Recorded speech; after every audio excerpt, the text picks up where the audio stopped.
You feel alone and tired, like no one is around.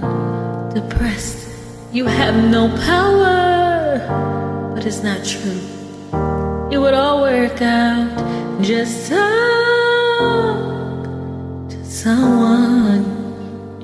It would all work out. Just talk to someone. Hi, my name is Gia. I am a recovering addict in AA, and today I'd like to share my story about being an addict and my journey to recovery. Addiction is often thought not as a disease or a mental illness, but I'm here to tell you that it is a mental illness that I deal with, and I found an avenue to recover through a spiritual program. But I would like to talk a little bit about my journey. But before I do that, I'd like to share a poem that I wrote on my journey of recovery, and it just means a lot to me, and I'd like to share it with you. It's called The Journey. If I tell you what my first thoughts are, I'm unsure. Followed by my second thoughts, I feel unable. I am not sure. I can't do this, questioning it. Can I? Will I make it? I doubt me. I know the goals. I know my goals. I understand my challenges. What's my best? 13, 7, and 4 are the ages of my boys I promise to raise, to mold so that they will shine brightly, bold and fearless. Voices that triumph over the noise. My journey, all of my tears. Feelings of nothing, numb for multiple decades. Now recovery, 3 years. Time lapses, forgetfulness, the mind, things left unclear. I will not forget the trouble, the struggle, the problems, my fears. A mother, a daughter, this is me. Defined by my past mistakes, I choose not to be. The final season of this chapter is here. Let's breathe. Pushing, running, leaping, I'm almost free. Number 1 reason is you. Number 2 is me. Because of you, Lord, I understand me. Let's walk together until eternity. Continuing the journey, I walk to learn to be me. This is something, like I said, I wrote in my journey of recovery. My journey of recovery started about when I was 21 years old. I moved away from home. I decided that I wanted to live my own life and not to be a Jehovah's Witness. And in doing so, I didn't realize the repercussions that came from that, which was being denounced from my family, disowned from my family. And during that time, there was childhood feelings that I had never dealt with, and I didn't understand or could not put into words what and how these were making me feel. So I decided that drinking and drugging would be better to mask the feelings that I didn't know how to cope with. And I did this for probably, I did it from 21 to 32. And at 32, I hit my rock bottom. And during that time, I was a mother of 3, and I chose alcohol and drugs over my children, and that has had dramatic consequences for my family as well as me. During this process of choosing to drink, it was more like an impulse. It wasn't I would just decide that I wanted to drink. It was the impulse of needing to drink to stay alive, or needing it would make me feel better. My mind would tell me if I did this, it would make me feel better. I wouldn't have to think about anything anymore, and I'd be normal like everyone else, and I wouldn't feel like I wouldn't feel like a misfit, because the family that I came from, I didn't feel like I fit in. The family that I married into, it was kind of difficult for us all to kind of get to an equal ground place. So I've always felt like out of place in every situation I've been in. And that just gave me this feeling, this ease of the drink and the drug made me feel like, oh, okay. It removed that anxiety. It removed the feelings of not being lovable.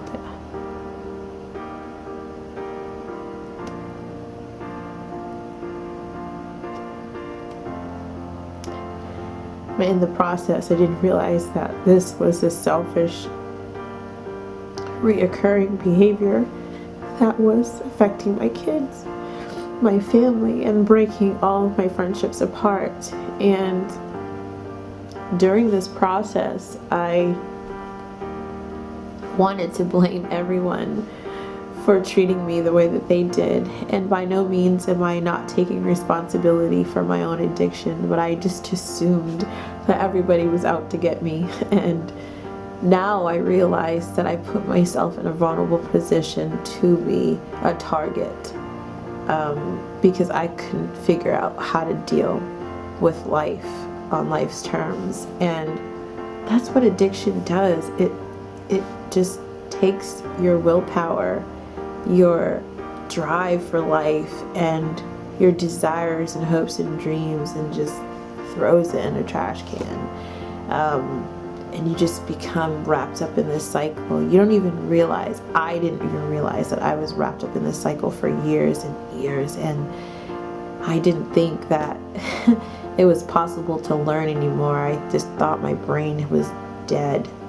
And these past 3 years, this journey to be able to sit in this chair and to tell you how grateful I am is, it's almost I can't explain it to you. I can just only tell you how grateful I am. I started recovery when I moved to Baltimore in 2015 of August, and in August I was still drinking when I turned 32 on the 24th, all the way up until the 23rd of September, and that was my last drink. And I had drank so much that day that I had to recover, take 2 days to recover, and so that's why I used the 25th as my recovery date, because that's the day when my body was clean and rid of the poison I was putting in it. But that was just the beginning of an uphill battle of having to deal with feeling unlovable and being neglected and feeling abandoned. And this is the disease of addiction also comes, it's actually just a symptom, as what I've learned, a symptom of underlying issues. And that for me was the abandonment, the codependency, the people-pleasing tendencies that I had. And through these 3 years, I've been working extremely hard to really surrender to God, because I do realize that God is my higher power, and that He is the only reason that I am sitting here in this chair talking to you, because the depths of where alcoholism brought me, I shouldn't be here.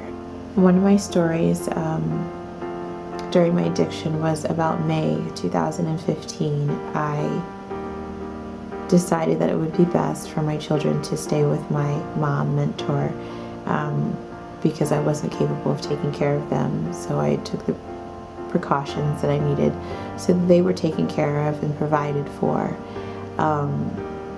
However, during that time, it was more of a selfish reason, not for really caring for my children.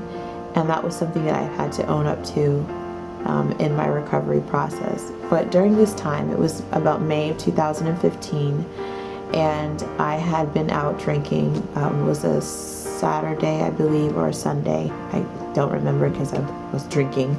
I had consumed a lot of alcohol, and I knew that I wasn't in a safe place to be able to operate my car. And so I asked the person I was hanging with to just drive us to where we needed to go. Mind you, that person was not even, he was in the same boat as I was, physically impaired. But however, we started driving off, and we were coming up around a corner. I remember looking at flowers and saying how beautiful they were and how I wanted to go out there and pick some. It was just I love nature, but mix it with a little bit of alcohol and my whole brain goes sideways. And so I was just over exaggerating the situation. And as I was talking, I was suddenly stopped in my tracks, in my thought process, and I heard,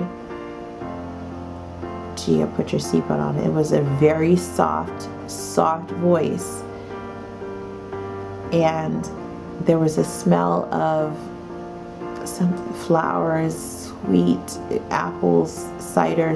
It was like roses. I don't really know what the description was, but in that moment I knew that this was something I had to do, and I had to stop doing whatever I was doing. So I stopped and I put my seatbelt on. Not even a second after I pressed click, the car crashed into a pole and took out the side of the passenger side in which I was sitting, and there was a big imprint in the windshield. And I was stunned because I was supposed to go through that window.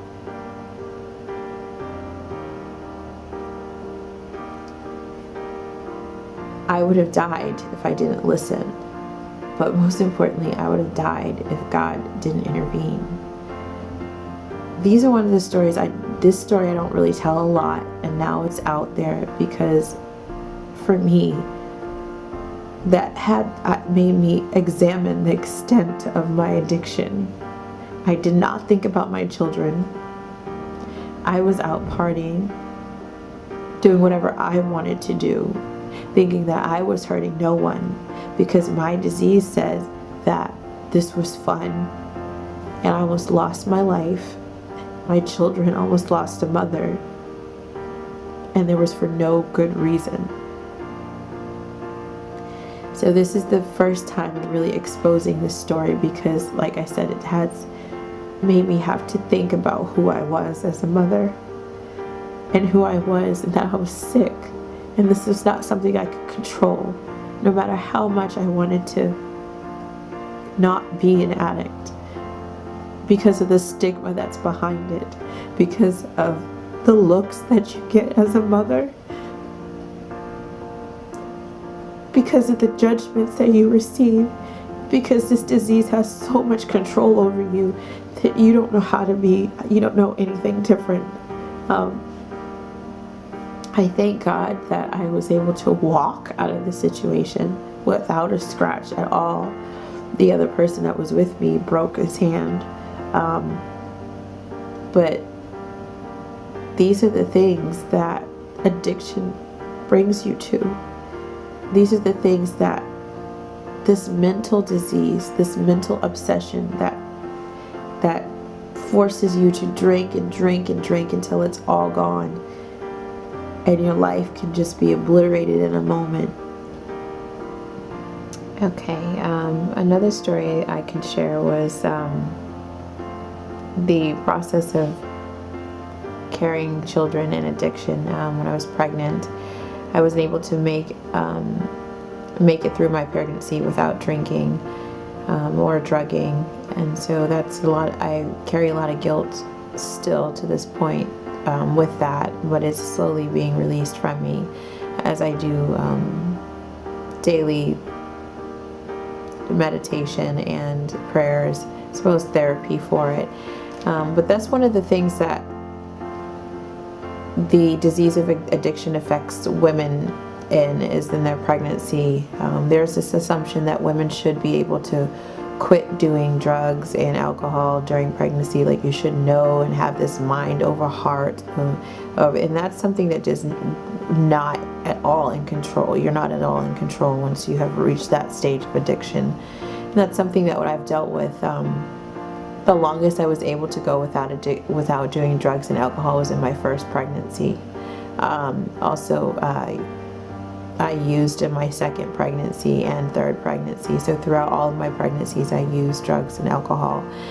The last two were just alcohol. The beginning was drugs, but still it's the same effect. And There were a lot of opinionated viewpoints that were said to me, a lot of disheartening, discredited, judgmental statements that were said. And again, I understand that because I put myself in that position, that made me a vulnerable target.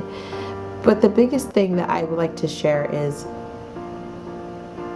this is not something that I could have controlled during my pregnancy. And that is one of the things that I am dealing with each day, and remembering that this is a disease that takes over your body, and you don't have control over telling your life becomes unmanageable. That's basically the underlying point of it all.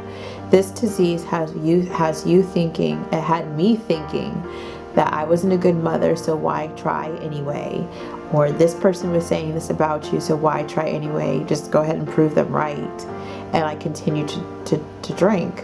And changing that focus on what people have to say about you while you're recovering is the one thing that was life and death for me.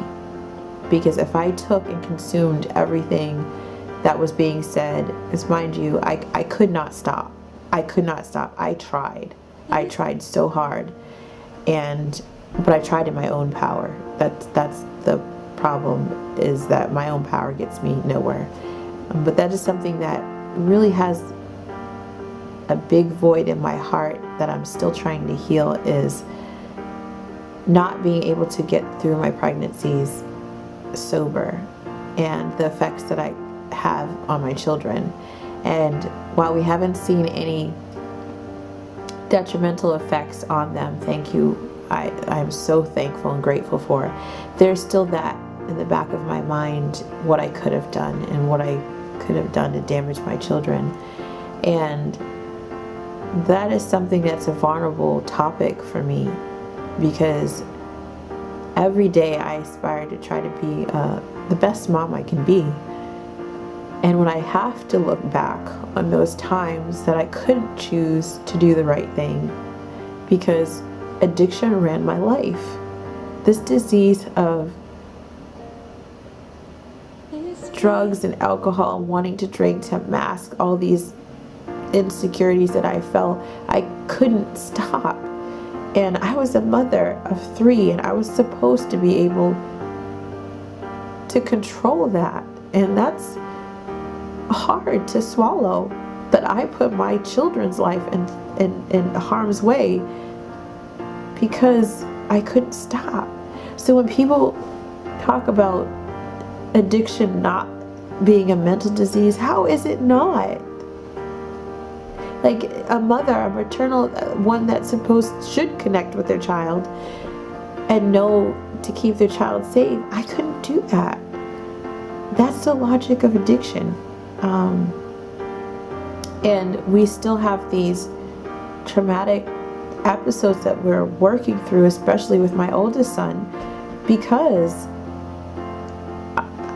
of addiction, because of this obsessive compulsive need to drink, need to mask, need to stop hurting, so I didn't have to feel it. And the effects on my children have been detrimental, especially my oldest.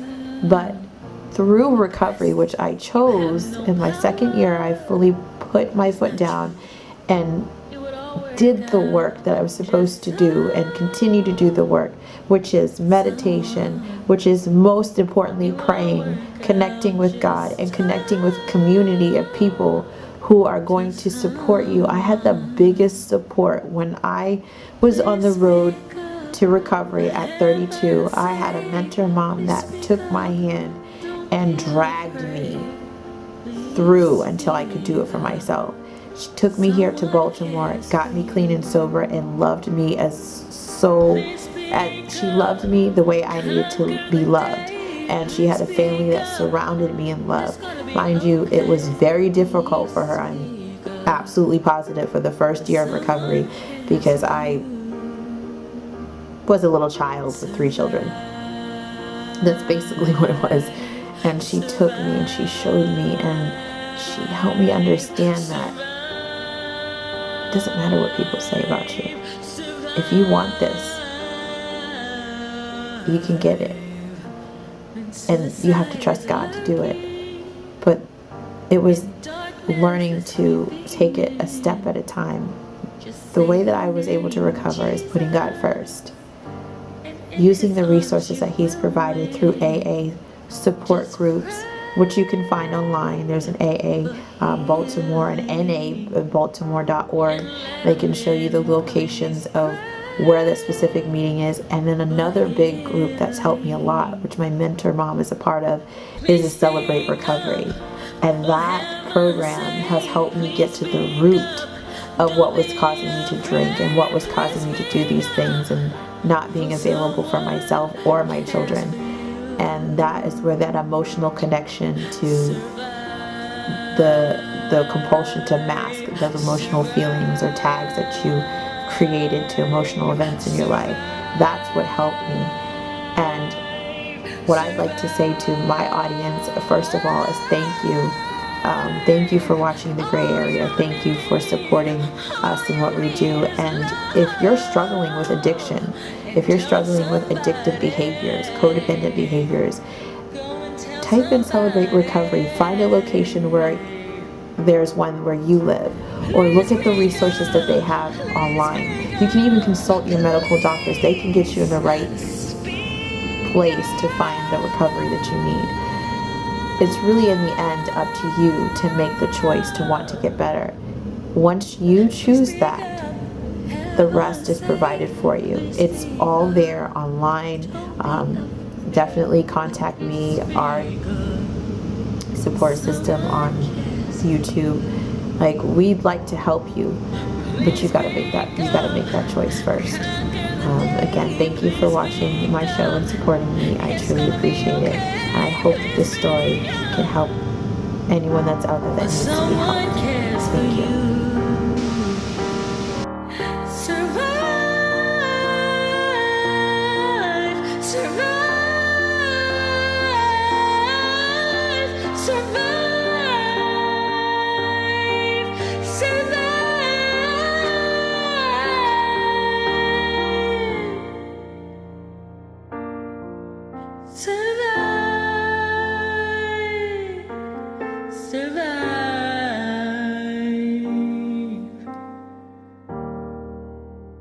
Please survive.